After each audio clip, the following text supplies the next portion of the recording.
Hi everyone! So for my project, I decided to look into seeing if class sizes, if it affects student achievement or not. And what I mean by student achievement is grades or basically what they feel that they got out of the class in general. Am I wearing glasses right now to look more smart? Maybe. What really got me interested on this topic was thinking about honors college and thinking about like honors programs in college, because a lot of the times kids that are in an honors program, their classrooms or class sizes in general are just a lot smaller. And so thinking about it, I was like, okay, well, why are normal classes not smaller? Why is it only the students who want more academic difficulty? And just looking more into that. A quick side note, I am at home right now with COVID, so I had to have some of my friends interview each other for me, but I think it turned out pretty good, so I hope you guys enjoy. Alright, so the first question that I asked everyone was, what is their biggest and smallest class and how many students are in each of them? My largest class is 26 kids and my smallest class is like 14 kids on like a really good day, but most of the time it's less than that. My smallest class probably Miss Sunset, 18 students, and largest is like 25. The largest is probably math, which is I'd say 35 students, and smallest is band, which is like 14.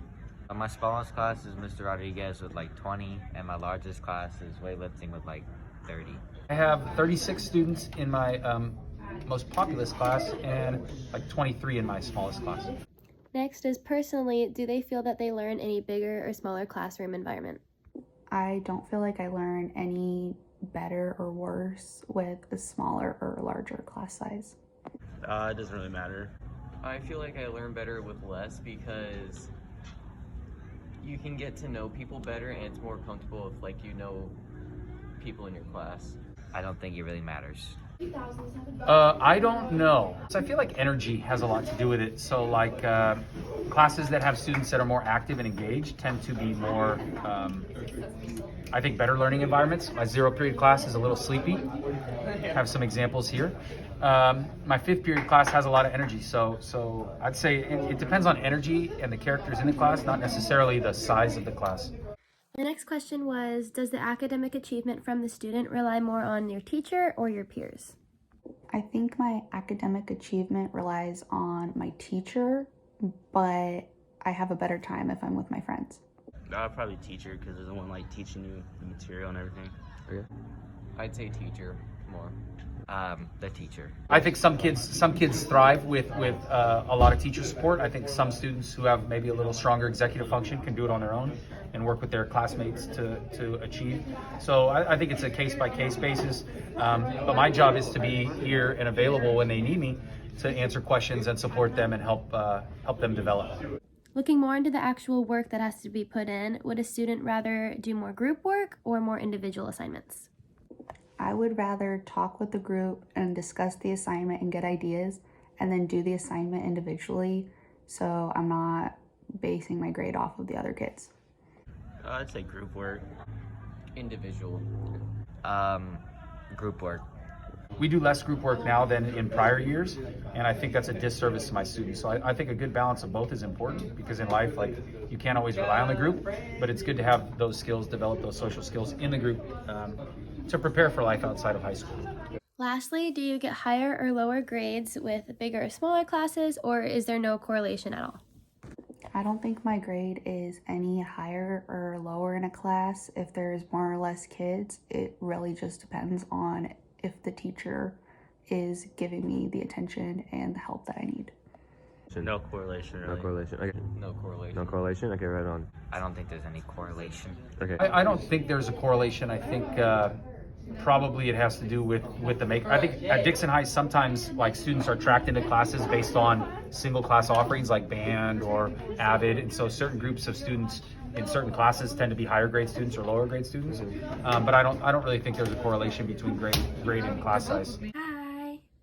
Hey Tori, how you doing? I'm good. How are you? Good.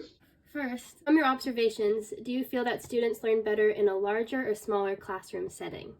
In a smaller setting, for sure. About 18 years ago, we had a 20-to-1 ratio for freshmen, freshman classes like English and math.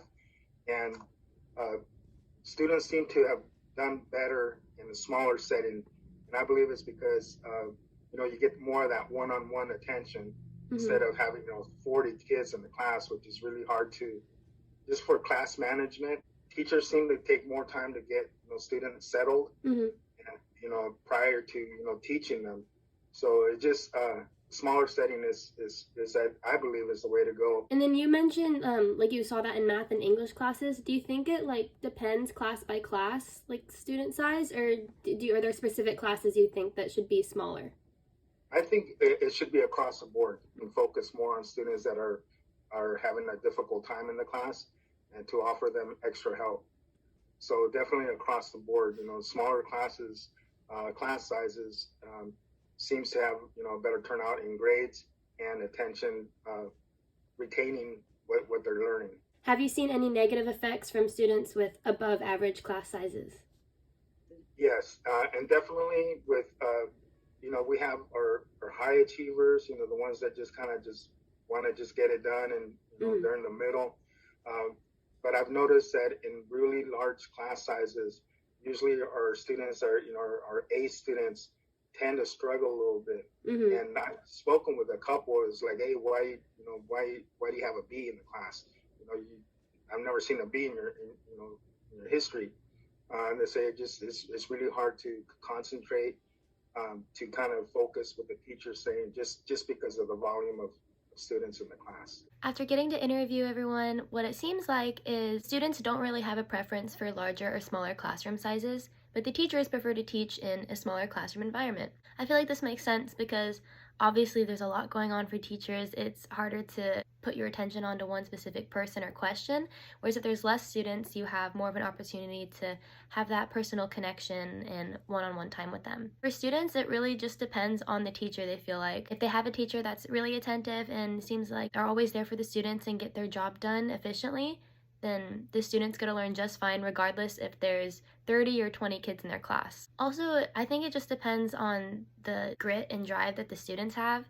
Regardless how many kids in your class, you want to get the work done, you're gonna get the work done. I think it was super interesting though to see everyone's perspective. Getting to interview my friend that doesn't go to Dixon, it was cool seeing how this isn't just an issue in our school, it's probably something going on everywhere. Personally, I feel like I learn better in a smaller classroom setting with less students. Rod and Mr. Rodriguez were saying, I think that I get more of that individual time with the teacher that I like. I can ask questions or just feel like I'm really being heard, rather if I'm in a room of 30 to 40 kids where there's just less time for me to get questions in or me to really fully understand assignments. I do also value group time and group work, but I just think personally individual assignments and individual time with the teacher and individual time on assignments is just more beneficial for my learning. So yeah, I hope you guys enjoyed my little interview process, and yeah, that's it.